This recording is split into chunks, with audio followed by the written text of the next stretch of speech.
আবারও বড়সড় চুরির ঘটনায় এলাকায় ব্যাপক চাঞ্চল্য।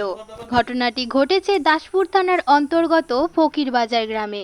স্থানীয় সূত্রে জানা গেছে, গতকাল রাত্রি 2টো নাগাদ বাড়িতে কেউ না থাকায় বাড়িতে ঢুকে বেশ কয়েক ভরি সোনার গহনা সহ নগদ প্রায় 12,000 টাকা নিয়ে চম্পট দেয় চোরেরা। সকালবেলা বাড়ির মালিক কৃষ্ণা সাউ বাড়িতে ঢুকতেই চক্ষু চড়ক গাছ। তিনি এসে দেখেন বাড়ির তালা ভাঙা। তখনই মনে হয় কেউ বা কারা বাড়িতে চুরির ঘটনাটি ঘটিয়েছে। বাড়ির মালিকের অনুমান, এলাকাবাসীর ইন্ধনেই ওই চুরির ঘটনা ঘটেছে। এ বিষয়ে কি বলছেন ওই বাড়ির মালিকের আত্মীয়, বিস্তারিত শুনুন। মেদিনীপুরের দাসপুর থেকে আমাদের প্রতিনিধি কৌশিক কাপড়ির রিপোর্ট, লোকাল নিউজ। আমাদের চ্যানেলের নিত্য নতুন খবরাখবর পেতে লোকাল নিউজ ফেসবুক পেজে গিয়ে চ্যানেলটিকে ফলো করুন। এছাড়াও চ্যানেলটিকে লাইক ও শেয়ার করুন। আমাদের সাথে জুড়ে থাকতে আমাদের চ্যানেলের পক্ষ থেকে আপনাদের সকলকে ধন্যবাদ জানাই।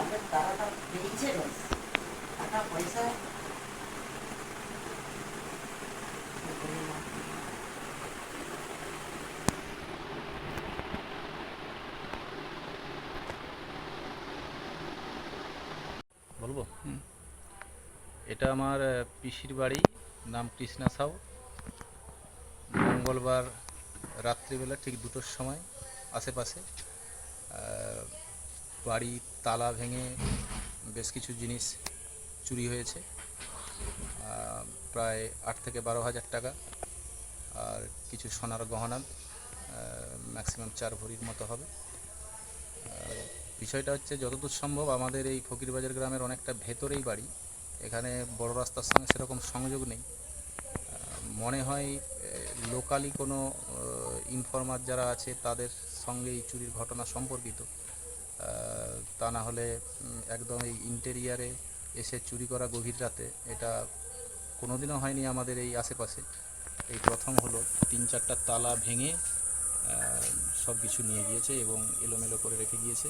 আমরা আজকে সকালবেলা উঠে দেখলাম যে তালা ভাঙা। তারপর মিলিয়ে দেখা হলো যে এই সমস্ত জিনিসগুলো নেই। আর থানায় কোনো অভিযোগ? আর থানায় কিছু অভিযোগ করা হয়নি। চিন্তা ভাবনা করছি কি করা যায়। আচ্ছা, বাড়িতে কজন থাকে?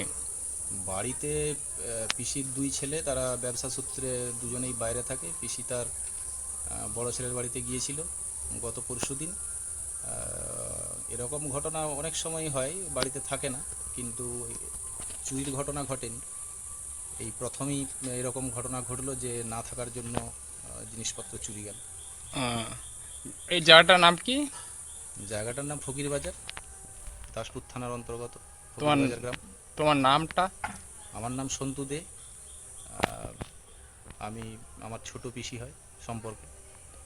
আচ্ছা।